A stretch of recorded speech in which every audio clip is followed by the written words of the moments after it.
कितनी खुश थी वो। एक लघु उपन्यास। दिल टूटने के बाद लोग अपने अपने तरीके से दर्द का सामना करते हैं। कुछ निराश होकर दीवाने से सब कुछ छोड़ छाड़ कर बस सोचते ही रहते हैं। कुछ लोग नशे का सहारा ले लेते हैं, कुछ लेखक बनने की कोशिश करते हैं, तो कुछ दुखद गीत संगीत सुनकर अपने मन को हल्का करने लगते हैं। पर सभी की आंखों में दिल टूटने से पहले के नजारों को याद करके आंसू आ ही जाते हैं। लेकिन हमारी इस कहानी के नायिका ने एक अलग ही रास्ता चुना, जो शायद बहुत कम लड़कियों ने आज तक चुना होगा। वो एक अनजान सफर पर निकल जाती है और जीवन को आगे बढ़ाने की कोशिश करती है, लेकिन वो ये नहीं जानती है कि वो उसके पीछे कम से कम 2 मौतों का तो कारण बन ही चुकी है। तो दोस्तों, आप इस कहानी का मजा लीजिए, लेकिन मैं ये बात खासकर जवान लड़के और लड़कियों से कहना चाहता हूं कि आपका जीवन सिर्फ आपका नहीं है। जरा सोचिएगा, वो कठिन दिन। यहां अब कुछ भी ऐसा नहीं है जो मुझे इस जगह पर रोक सके। मैं नहीं जानती कि अब मेरे भविष्य में क्या है। मैं बिल्कुल अकेली पड़ गई हूं।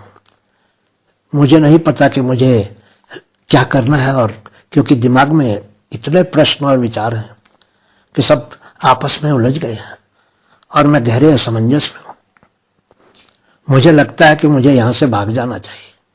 ये शायद मुझे आत्महत्या की कोशिश करनी चाहिए। हाँ, ये एक अच्छा विचार है। मुझे आत्महत्या की कोशिश करनी चाहिए। खुद को समाप्त करने के लिए शायद यही बिल्कुल उचित समय है। शायद इस विशाल दुनिया में अब मेरे लिए कुछ भी नहीं बचा है। हो सकता है कि मैं अब जीने के लायक नहीं हूं। किसी भी चीज के लिए शायद मैं खुद को योग्य या सक्षम नहीं बना पाई हूं। और फिर जब कोई रास्ता ही न हो तो खुद को समाप्त कर लेने से बेहतर और कुछ भी नहीं होता। हाँ ठीक है, मैं आत्महत्या कर लूंगी। मुझे यकीन है कि मैं मरना चाहती हूँ। मुझे मरना है, मैं मर जाऊंगी। विक्टोरिया अपने पसंदीदा सोफा सेट पर अपने लिविंग रूम में बैठी थी और दुविधा में थी। वो करीब 3 घंटों से इसी उधेड़-बुन में लगी हुई थी कि उसको क्या करना चाहिए। उसकी सहन शक्ति की सीमा आ गई थी और वो अब तुरंत ही कोई फैसला कर लेना चाहती थी और सभी झंझटों से छुटकारा पा लेना चाहती थी। विक्टोरिया 18 साल की एक सुंदर लड़की थी। मैं आपको उसका उपनाम और अन्य विशिष्ट विवरण नहीं बता रहा हूं, क्योंकि वह कहानी के किसी काम के नहीं है। उसने आगे की पढ़ाई के लिए इंजीनियरिंग को चुना था। अच्छी खासी पढ़ाई और जिंदगी चल रही थी, पर अचानक ही एक ऐसा मोड़ आया जीवन में कि आगे के सब रास्ते बंद हो गए, दिखने लगे थे। वो काफी स्थिर लड़की थी। उसके चेहरे पर या उसकी शारीरिक भाषा में बहुत अधिक भाव और भावनाएं नहीं देखी जाती थी। वैसे देखने पर वो कॉलेज में पढ़ने वाली किसी भी अन्य लड़की की तरह ही दिखती थी। वो कहीं भी और हर जगह मिल जा सकती थी, बस शांत और पूरी तरह से संयमित। वो अन्य लड़कियों से अलग थी और ज्यादातर अपने ही विचारों में खोई रहती थी। वो बहुत कम बोलती थी, खुद को व्यक्त नहीं कर सकती थी और अपने अव्यक्त दुख के इर्द गिर्द केंद्रित ही रहती थी। कभी किसी को ये नहीं बताती थी कि उसको क्या दुख था और वो क्यों इतनी चुपचाप और उदास रहती थी। इतना सब होने के बावजूद भी वो कक्षा की अच्छी लड़की मानी जाती थी। उसके व्यक्तित्व के बारे में कहने के लिए और भी बहुत कुछ है, लेकिन उसको इतना कभी कोई नहीं जानता था। जो पक्ष लोगों को आंखों से दिखते थे, लोग उसको ही सच मान लेते थे, पर जो उसके मन के अंदर था उसके बारे में कोई भी नहीं जानता था और ना ही कभी किसी ने उससे पूछने की कोशिश ही की थी। वो एक को छोड़कर सभी के लिए समान, एक सी दिखना चाहती थी। उसकी कक्षा में उसके समान उपनाम वाला एक लड़का था, जो पहली मुलाकात से उसे आकर्षित करने में सक्षम हो गया था।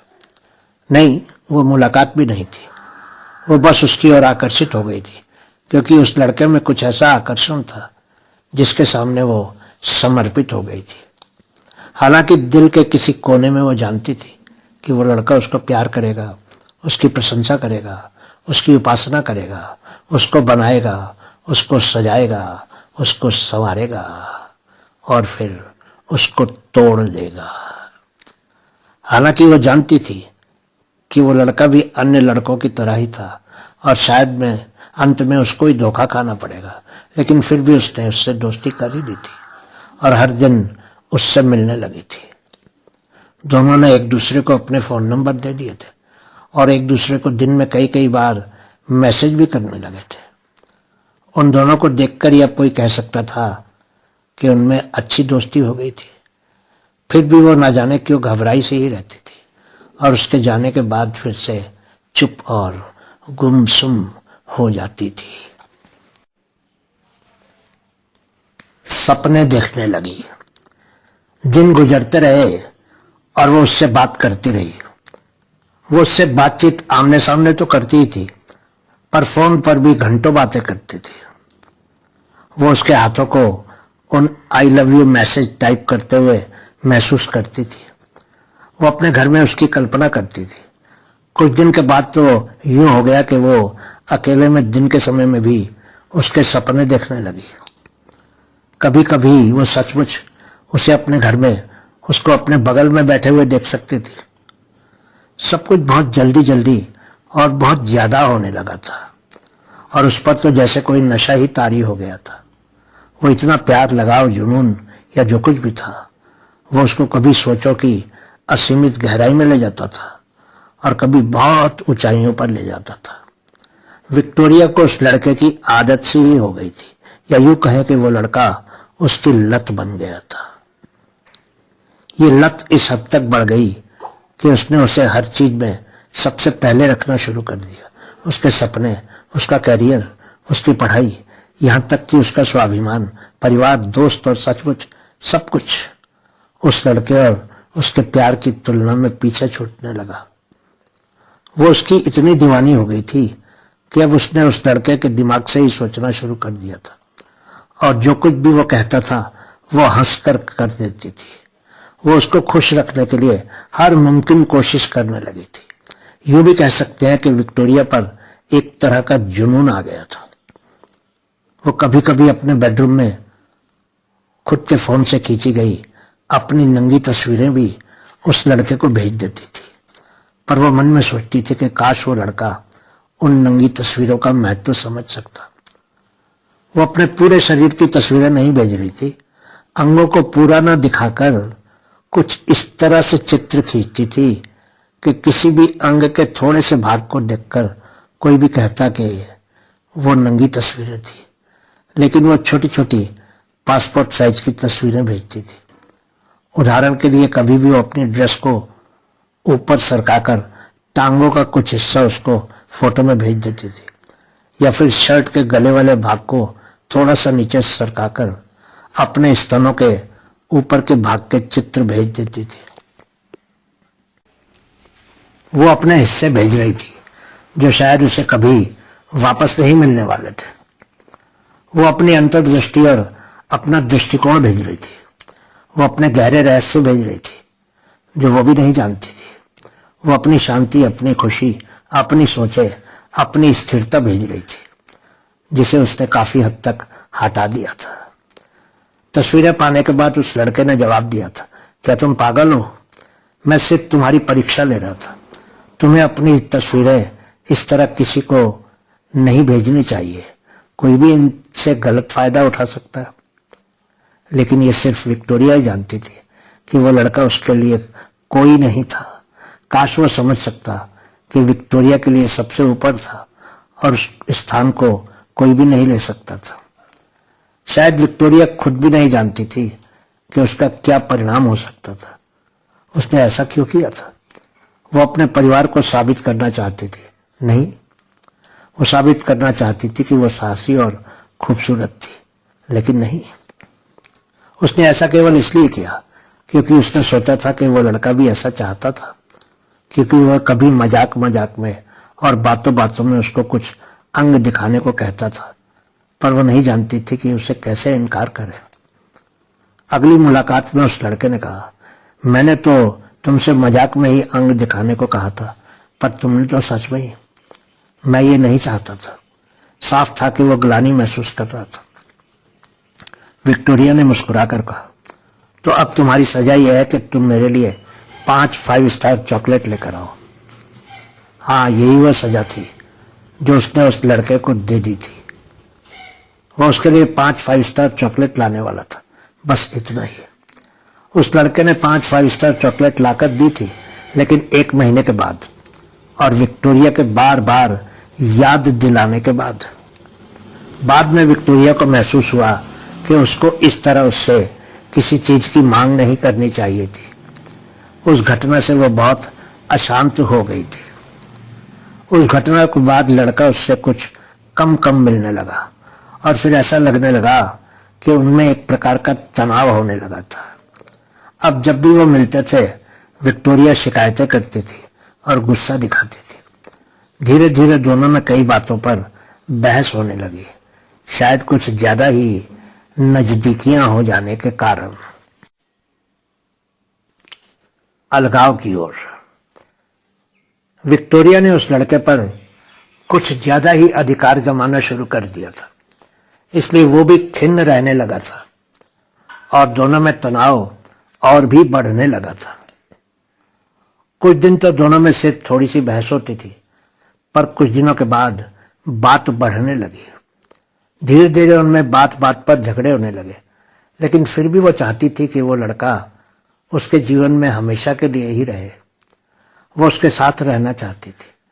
बहस और झगड़े होने के बावजूद भी वो एक नौकर की तरह उसकी हर मांग को मांगने के लिए तैयार थी।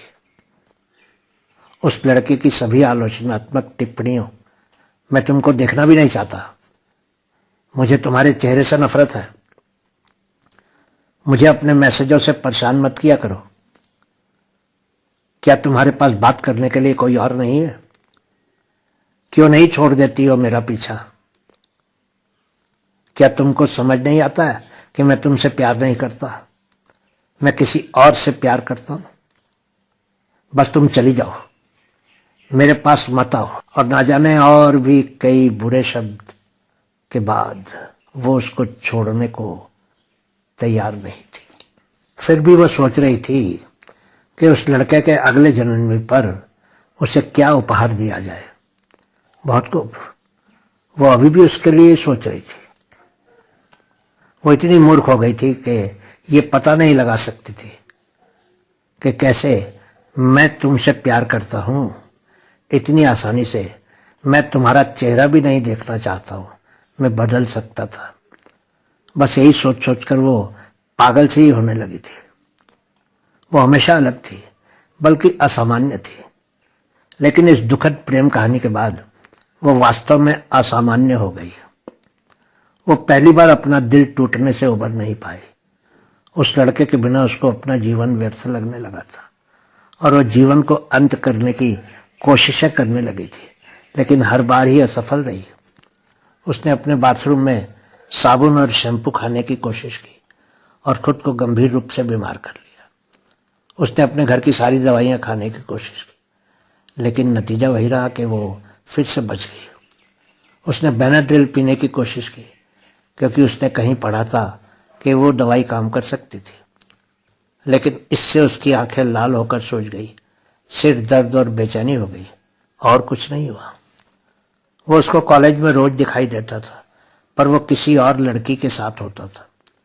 इसलिए उसने कहीं भागने का फैसला किया, जहां उसे उस लड़के को रोज नहीं देखना पड़ेगा और फिर वह ठीक हो सकेगी।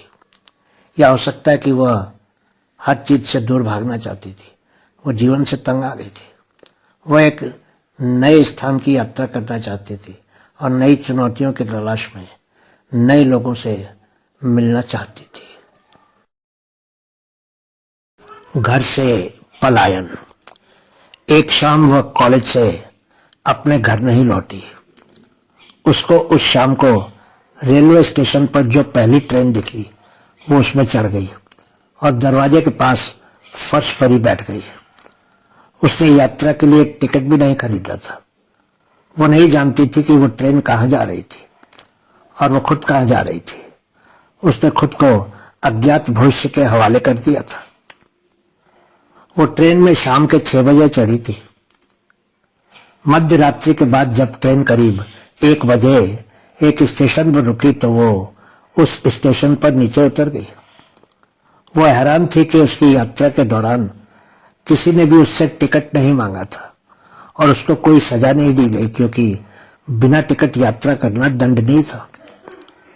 उसकी जेब में कुछ पैसे थे जिनसे उसने स्टेशन के एक स्टॉल से 1 कप चाय और 1 ब्रेड खरीद ली और धीरे धीरे ब्रेड के टुकड़ों को चाय में डुबोकर खाने लगी। वक्ती तौर पर उसने कुछ समय के लिए तो अपना पेट भर लिया था। वो उन सड़कों पर चलने लगी जो रात में भूतिया लग रही थी और एकदम सुनसान थी। दूर दूर तक किसी जीवित आत्मा का कोई निशान नहीं था। यहाँ तक के आवारा कुत्ते भी नहीं थे। वो बहुत सी बातें सोच रही थी और खुद से ही बात कर रही थी। वो क्या करेगा जब उसे पता चलेगा कि मैं लापता हूं? मेरा परिवार क्या सोच रहा होगा? वो लोग निश्चित रूप से मेरी तलाश कर रहे होंगे। मैं इस अनजान जगह पर क्या करूंगी? क्या होगा अगर किसी रिश्तेदार ने मुझे देख लिया? क्या होगा अगर रात को इस तरह सड़कों पर अकेली घूमती देखकर पुलिस ने रोक लिया और पूछताछ की? क्या होगा अगर मुझे गुंडों ने घेर लिया और फिर मेरा बलात्कार कर दिया? क्या मैं इतनी सुंदर हूं कि कोई वास्तव में मेरी ओर आकर्षित हो सकता है? क्या कोई है इस दुनिया में जो वास्तव में मेरे लिए बना है? जैसे वे कहते हैं कि जोड़ियां तो ऊपर से ही बनकर आती हैं। क्या उस लड़के ने मुझे बुरी लड़की मानकर छोड़ दिया था? क्या मैं उसके काबिल नहीं थी? मैं अब क्या करूंगी, क्योंकि मेरे पास तो अब पैसे भी नहीं है। इसी तरह वो सैकड़ों प्रश्नों के जाल में उलझी सुनसान सड़कों पर चली जा रही थी। जब कुछ थक जाती थी तो किसी कोने में बैठ जाती थी और जब कुछ ठीक हो जाती थी तो फिर से चलने लगती थी। वो कठिन समय। विक्टोरिया के विचार हमेशा अंतहीन होते थे, चाहे वे अच्छे हों या बुरे, चाहे वे सकारात्मक हो या नकारात्मक। अपने ही ख्यालों में डूबी दिमाग के अंदर के विचारों से प्रभावित होकर खुद से ही बातें करती रहती थी। वो खुद से ही झगड़कर अपने दिमाग से निष्कर्ष निकालती रहती थी और ये आदत उस घटना के बाद नहीं आई थी, वो पहले से ही ऐसी थी। उस रात देर तक, या यूं कहें कि प्रभात से कुछ समय पहले, वो कुछ ना कुछ सोचती हुई शहर के एक पार्क में जाकर एक कोने की बेंच पर सो गई। जब वो सुबह उठी तो सुबह के 9 बज रहे थे। पार्क लोगों से भरा हुआ था। बच्चे, बूढ़े, नौजवान सभी कुछ न कुछ कर रहे थे। टहल रहे थे, दौड़ रहे थे, कसरतें कर रहे थे, खेल खेल रहे थे और कुछ पार्क के अंदर गेट के पास एक चाय की दुकान से चाय पी रहे थे। शहर काफी विकसित लग रहा था। वो शहर का नाम या इसके बारे में कुछ भी जानने के मूड में नहीं थी, क्योंकि एक बार घर छोड़ने के बाद उसके लिए सभी शहर एक से थे। क्योंकि अब उसके लिए सबसे महत्वपूर्ण था कहीं शरण खोजना और खाने का प्रबंध करना। पिछली रात से ही उसने कुछ खाया नहीं था। शाम को जो ब्रेड और चाय से पेट भरा था उसने उसको बहुत राहत दी थी, लेकिन अब एक नया दिन था और नई जरूरतें थी। उसने दूर एक सार्वजनिक शौचालय देखा तो वो उस तरफ चल पड़ी। नित्य क्रिया से निवृत्त होने के बाद उसने हाथ मुंह धोए और अपनी शर्ट के निचले हिस्से से चेहरा पोंछ लिया। लोगों की चाय की दुकान पर खाते पीते देखकर उसकी भूख बढ़ गई, लेकिन उसके पास तो 1 कप चाय के भी पैसे नहीं थे। उसके लिए किसी भी हाल में कुछ ही घंटों में कोई काम खोजना जरूरी था, जिससे उसको कम से कम इतने पैसे तो मिल ही जाए जिनसे वो खाना खरीद सके और रात को किसी हॉस्टल में कमरे में रात बिता सके। अब जीवन में पढ़ाई करके करियर बनाना सब बेमानी बातें हो गई थी। अब तो सिर्फ गुजारे के पैसे कमाना ही उसका सबसे बड़ा उद्देश्य बन गया था। अच्छे खासे परिवार की लड़की विक्टोरिया जीवन में कभी भी इस तरह से भूखी नहीं रही थी। वो केवल इतना पैसा कमाने के लिए नौकरी पाना चाहती थी कि अपने 2 वक्त के भोजन और यदि संभव हो सके तो एक छत का भुगतान कर सके। उसने कुछ देर इंतजार किया, फिर से अपनी दुनिया में खो गई जो अब बिखर गई थी और नष्ट हो गई थी। लेकिन फिर भी वह लोगों से पूछते पूछते उस शहर के एक मॉल में पहुंच गई। उसको उम्मीद थी कि किसी मॉल में उसको किसी दुकान या शोरूम में कोई काम तो मिल ही जाएगा। उसके कंधे पर लटके बैग में उसके कुछ कपड़े थे, लेकिन सुबह उसने हाथ मुंह धोने के बाद कपड़े नहीं बदले थे। पर अब मॉल में प्रवेश करने से पहले वो प्रवेश द्वार के साथ बनी एक टॉयलेट में गई और बैग में से एक चमकती हुई साफ सुथरी शर्ट पहन ली और पुरानी शर्ट को बैग में रखकर बैग को कंधे पर लटकाकर बाहर आ गई। उसने स्मार्ट और आत्मविश्वासी होने का नाटक किया और नौकरी मांगने के लिए वो मॉल के अंदर बने कई छोटे छोटे रेस्टोरेंटों और कैफे में से एक में घुस गई। उसने कैफे के काउंटर पर बैठे व्यक्ति से काम की मांग की, लेकिन उसने विनम्रता से इनकार करते हुए कहा कि विक्टोरिया अपने स्कूल और कॉलेज के सर्टिफिकेट की कॉपियां उसको दे दे और फिर कल आकर मालूम कर ले कि उसको नौकरी मिल सकती है कि नहीं। उस समय उसके लिए यह संभव नहीं था कि उसके पास न तो उसका कागज पर छपा हुआ बायोडाटा था और न ही उसके पढ़ाई के सर्टिफिकेट और प्रशंसा पत्र। उसे बुरा नहीं लगा। उसने खुद को बदकिस्मत के रूप में स्वीकार कर लिया था और किसी तरह वह पहले से ही अस्वीकृति के लिए तैयार थी। वो फिर सोचने लगी, क्या कोई उसे स्वीकार करेगा? क्या वो इतनी बुरी है कि कोई उसे किसी भी चीज के लिए उपयुक्त नहीं पाता? दोस्त, लड़की मित्र, बहन, बेटी, कर्मचारी या कुछ भी? क्या उसने कुछ क्रूर और बुरा किया है अपने पिछले जीवन में?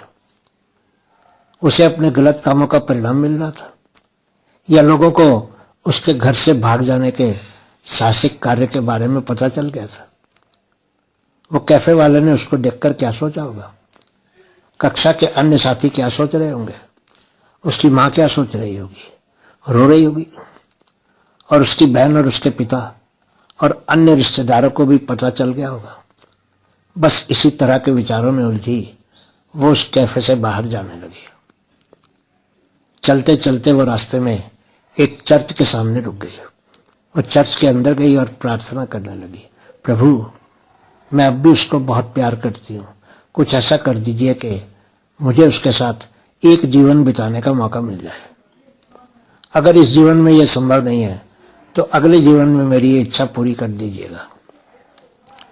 कुछ पलों के लिए वो भूल गई थी कि उस लड़के ने उसको अपमानित करके उसकी जिंदगी से निकाल दिया था और वो इस तरह से सड़कों पर घूम रही थी।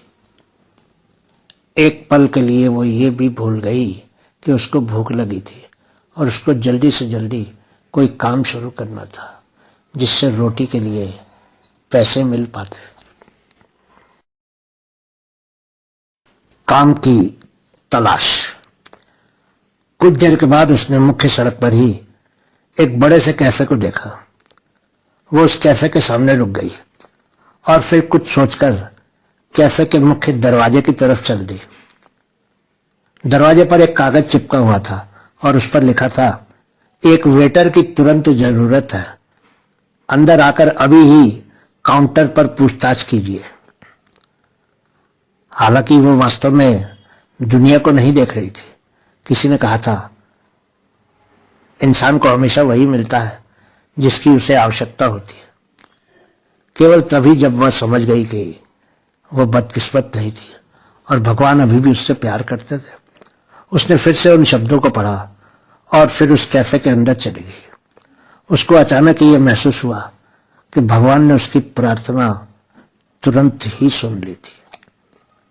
इस बार वह यह दिखावा करने में विफल रही कि वह ठीक थी और उसके जीवन में कुछ भी गलत नहीं था। लेकिन काउंटर के पीछे के व्यक्ति ने उसे प्रतीक्षा करने के लिए कहा। वो एक कोने में बैठ गई और प्रतीक्षा करने लगी। उसे 15 मिनट में इंटरव्यू के लिए अंदर के एक केबिन में बुलाया गया। लोग किसी ऐसे व्यक्ति की परवाह नहीं करते जिसका उनसे कोई लेना देना नहीं है। हर कोई स्वार्थी होता है और हर कोई मतलबी होता है, कोई किसी के लिए तो कोई किसी के लिए। मालिक ने पूछा, क्या तुमने पहले इस तरह का काम किया है? मेरा मतलब कभी किसी रेस्टोरेंट या कैफे में ग्राहकों को खाना परोसा है? उसने कहा, जी नहीं, मैंने पहले कभी कोई काम नहीं किया। मैं आज पहली बार नौकरी की तलाश में निकली हूं। उसने पूछा, क्या तुम अंग्रेजी बोल और समझ सकती हो? विक्टोरिया ने कहा, जी हाँ, मैं धारा प्रवाह अंग्रेजी बोल सकती हूँ। कैफे के मालिक ने कहा, आपको संभावित ग्राहकों का अभिवादन और स्वागत करना होगा। क्या आप ऐसा कर सकती हैं? सभी ग्राहक अच्छे नहीं होते, कुछ वास्तव में मतलबी होते हैं और बुरी नजर रखते हैं। वे आपके साथ दुर्व्यवहार कर सकते हैं। क्या आप इसे बर्दाश्त कर पाएंगी? उसने कहा, सर, मेरे हिसाब से सूरत अच्छी या बुरी हो सकती है, लेकिन हर इंसान के अंदर एक अच्छा इंसान होता है जिसको देखने के लिए सिर्फ पारखी की आंखों की जरूरत होती है। बाद में कुछ सवाल जैसे, आप ये नौकरी क्यों चाहती हैं? आपके माता पिता क्या करते हैं? क्या आप पढ़ाई कर पाएंगे इस काम के साथ? आप जीवन से और क्या चाहती हैं? और अंत में, आपको कितनी तनख्वाह की उम्मीद है हमसे, इत्यादि इत्यादि। फिर मालिक ने उसको बैंक में 1 महीने के अंदर अंदर खाता खुलवाने को कहा और फिर कुछ कागजों पर दस्तखत करने को कहा। उसने नियम और शर्तों के साथ कागज पर हस्ताक्षर किए और जाने से पहले उसने उससे पूछा कि क्या वो वहां खा सकती थी। उसने उसे पहले ही बता दिया था कि वो यहाँ एक छोटे से शहर से आई थी और वो अपने परिवार की मदद के लिए एक नौकरी चाहती थी क्योंकि वो बहुत गरीब थे। हालांकि उसके ब्रांडेड कपड़ों से तो ऐसा नहीं लगता था कि वो किसी गरीब परिवार से थी, पर उसने चेहरे पर जो भाव उत्पन्न किए थे उनको देखकर उस कैफे के मालिक को यकीन हो गया कि वो बहुत ही जरूरतमंद थी। मालिक मान गया और 7 मिनट में ही विक्टोरिया ने खुद को उस कैफे के ड्रेस कोड में पाया। वो उस वेट्रेस की ड्रेस में अचानक ही खुशी महसूस करने लगी थी क्योंकि अब उसको यकीन हो गया था कि वो खुद अपने पांव पर खड़ी हो सकती थी और खुद कमा खा सकती थी। उसने सुबह 11 बजे काम शुरू किया और लगातार 4 बजे तक ग्राहकों को खाने पीने की चीजें ला लाकर उनकी टेबल पर रखती रही। वो काम से काफी खुश थी। 4:30 बज रहे थे जब उसने एक सैंडविच और एक बर्गर भी खाए।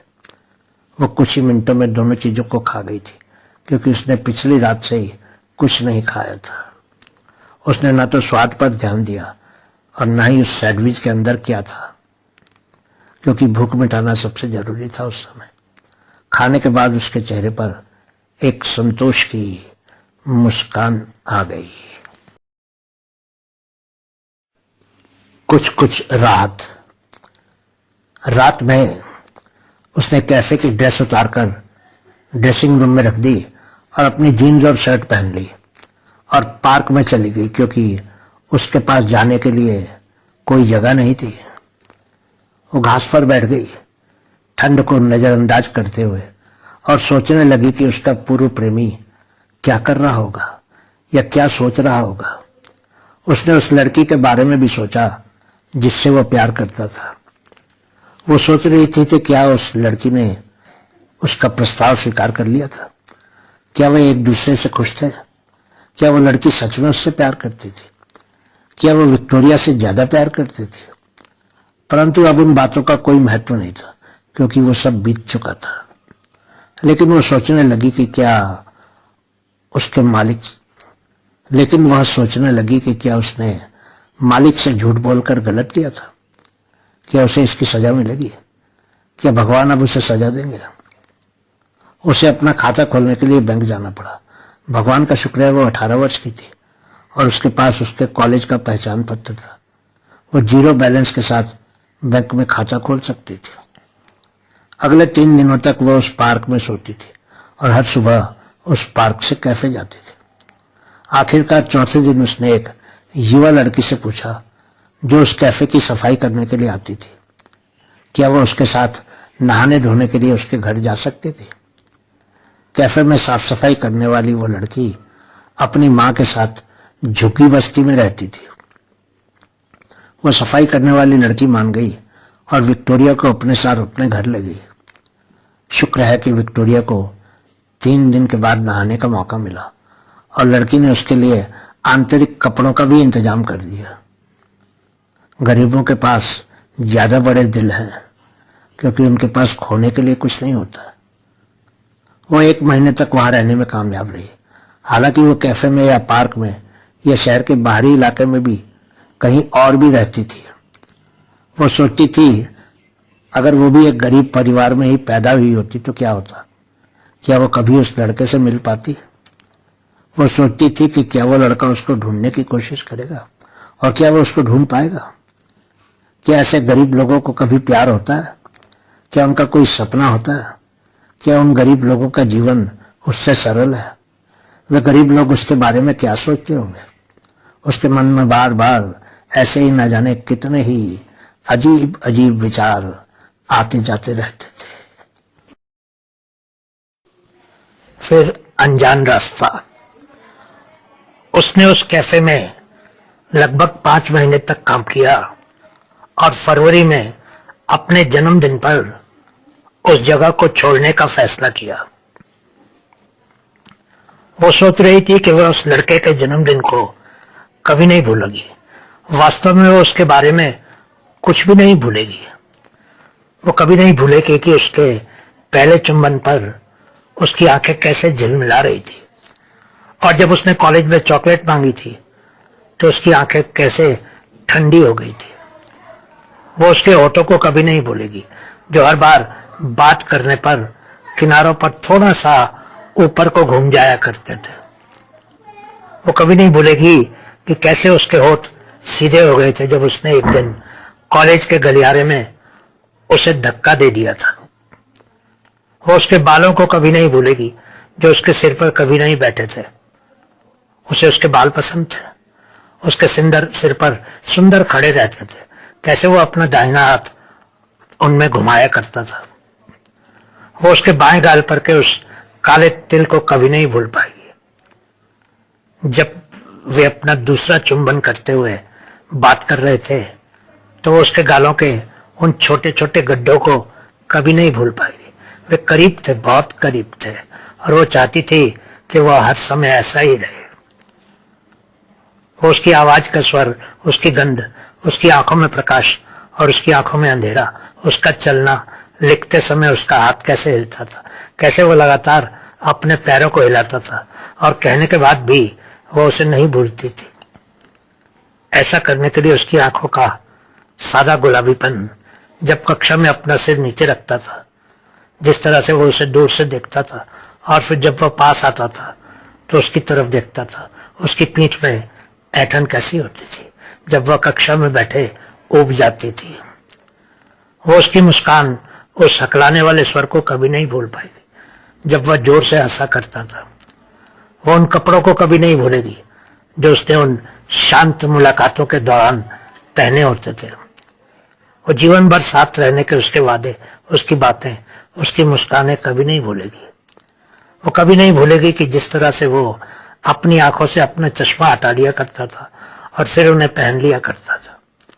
वो कभी नहीं भूलेगी कि उसने कैसे उसे पकड़ रखा था, उसे चूमा, उसे गले लगाया, उसे प्यार किया, उसे धोखा दिया, उसे नष्ट कर दिया था।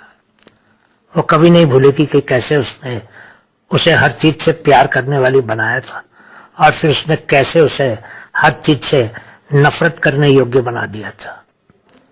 उसकी मुस्कान सबसे खूबसूरत चीज थी जिसे उसने कभी देखा था। जैसे उसने केवल एक ही चीज देखी थी और वो कुछ और नहीं देखना चाहती थी। उसे यकीन था कि उस मुस्कान की मंत्रमुग्ध कर देने वाली सुंदरता की जगह कुछ भी नहीं आ सकता था।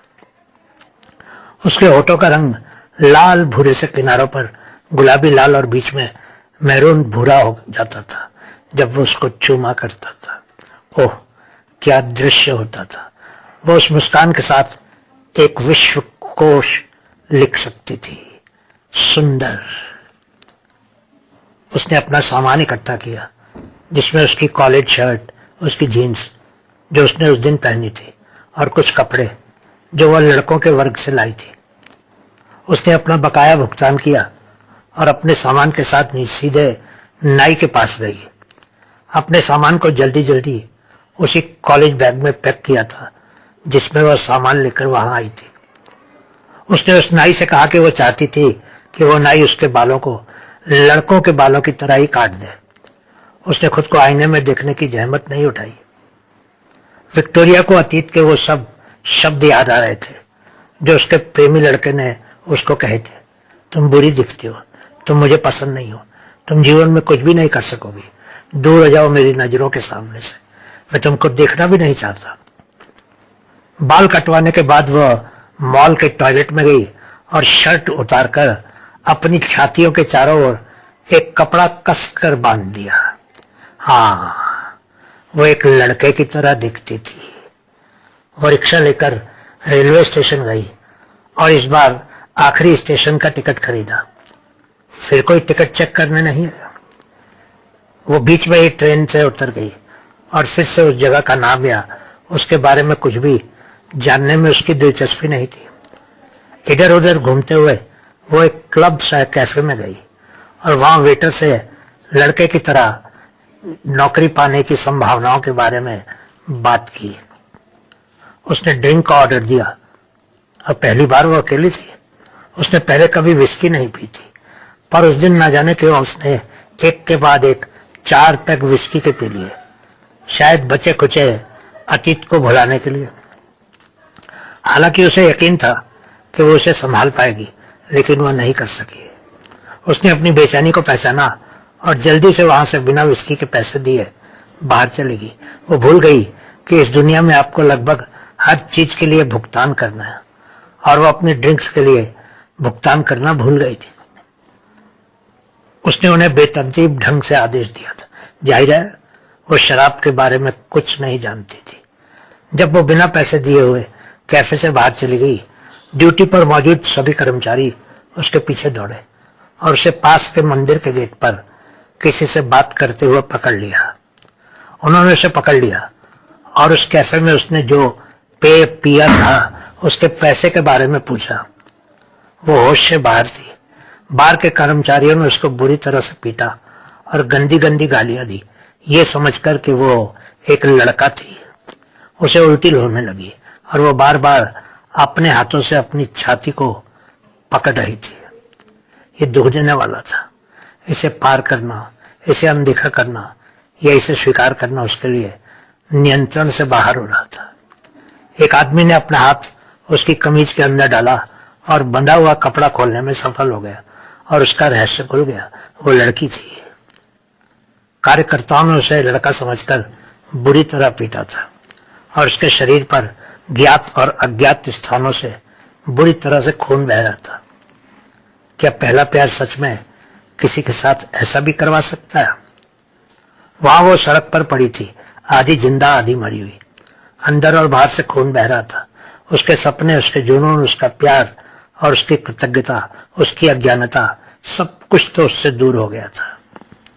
और परिवार, उसकी नफरत, उसकी भावनाएं, उसका पैसा, उसका धैर्य, उसकी बुद्धि, उसका रवैया, उसकी मुस्कान और उसका दुख और कुछ भी, और सब कुछ वास्तविक या आभासी में। दुख की बात है कि उसके होश भी लूट लिए गए थे क्योंकि वो बेहोश हो गई थी। जब उसने अपनी आंखें खोली और होश में आई तो उसने खुद को एक सरकारी अस्पताल में पाया। कोई बहुत ही मददगार व्यक्ति उसे वहां ले आया था। उसने फैसला किया कि वो उस जगह को नहीं छोड़ेगी, लेकिन कुछ दिन के बाद उसको एक चर्च के अनाथालय में छोड़ दिया गया। अनाथालय और बाद में वो अनाथालय उसके लिए ठीक था, बस कमाल की जगह थी। वो वहीं रहने लगी। सोने के लिए जगह, खाने के लिए भोजन, सांस लेने के लिए हवा और पीने के लिए पानी था, और उसे और किसी चीज की जरूरत नहीं थी। एक चर्च भी था जहां वह रोज जाने लगी थी और प्रार्थना करने लगी थी। भगवान, मुझे उसके साथ एक जीवन चाहिए, बस एक जीवन, कृपया। कहते हैं कि वो वहां उस अनाथालय में 2 वर्ष तक रही और उस दौरान उसने चर्च में बाइबल का बहुत अध्ययन किया। उसने 2 वर्षों में ही अपनी बुद्धि और अपने शालीन व्यवहार से सबका दिल जीत लिया था। अब उसने घर वापस जाने का विचार अपने दिल से बिल्कुल ही निकाल दिया था। पढ़ाई का मतलब अचानक ही सिर्फ बाइबल की पढ़ाई करना ही हो गया था। फिर एक दिन उसने अचानक ही उस चर्च के बाहर अपने कॉलेज में पढ़ने वाले एक दोस्त को देखा। उस लड़के से उसकी अच्छी जान पहचान थी। वो तुरंत ही बाहर सड़क पर आ गई और अचानक ही उस लड़के अमृत के सामने खड़ी हो गई। वो लड़का उसको गौर से देखने लगा और फिर अचानक ही उसकी आंखें चमक उठी। अमृत, विक्टोरिया, तुम? विक्टोरिया, अमृत, तुम इस शहर में क्या कर रहे हो? इतने वर्षों के बाद मिले हो। अमृत, तुम 4 वर्षों से कहाँ थी? क्या तुम जानती हो तुम्हारे गायब होने के बाद क्या हुआ था? विक्टोरिया, नहीं, मैं कुछ भी नहीं जानती हूँ। क्यों, क्या कोई खास बात हुई है? अमृत, वो तुम्हारा दोस्त जिससे तुम प्रेम करती थी, उसने तुम्हारे जाने के बाद 1 महीने के बाद ही आत्महत्या कर ली थी। विक्टोरिया, क्या क्या हुआ था उसके साथ? अमृत, उसने मरने से पहले एक चिट्ठी छोड़ी थी जिसमें उसने लिखा था कि उसने पिछले 1 महीने से तुमको चिढ़ाने के लिए और तुम्हारे प्रेम की परीक्षा लेने के लिए तुमको तंग करना शुरू कर दिया था और किसी और लड़की से प्रेम का नाटक करना शुरू कर दिया था। पर तुम्हारे गायब हो जाने के बाद उसने खुद को दोषी मानकर आत्महत्या कर ली। विक्टोरिया, ओ माय गॉड, और मैंने उसको कितना गलत समझ लिया था। और मेरे मम्मी डैडी? अमृत, तुम्हारे जाने के 1 साल के बाद ही तुम्हारे डैडी का दिल का दौरा पड़ने से मृत्यु हो गई थी। वो तुम्हारे जाने के गम को सहन नहीं कर पाए। तुम्हारी विधवा माँ आज भी दिन में कम से कम 1 बार कॉलेज में इस उम्मीद से आती हैं कि शायद तुम कभी आ जाओगे। विक्टोरिया, हे भगवान, मैं प्यार में कितनी अंधी हो गई थी। मैंने कितना बड़ा पाप कर दिया है। अमृत, क्या तुम मुझे वापस मेरे शहर ले चलोगे? मैं अकेली किसी का सामना नहीं कर सकूंगी। अगली शाम दोनों ट्रेन में बैठे थे और विक्टोरिया अमृत को पिछले 4 वर्षों की कहानी सुना रही थी कि उसके साथ क्या क्या हुआ था घर से दूर रहकर। पूरी तरह से खंडित हो चुकी विक्टोरिया जानती थी कि अब उसको फिर से जुड़ने में कई बरस लगेंगे। कहानी सुनने के लिए आप सभी का बहुत बहुत शुक्रिया।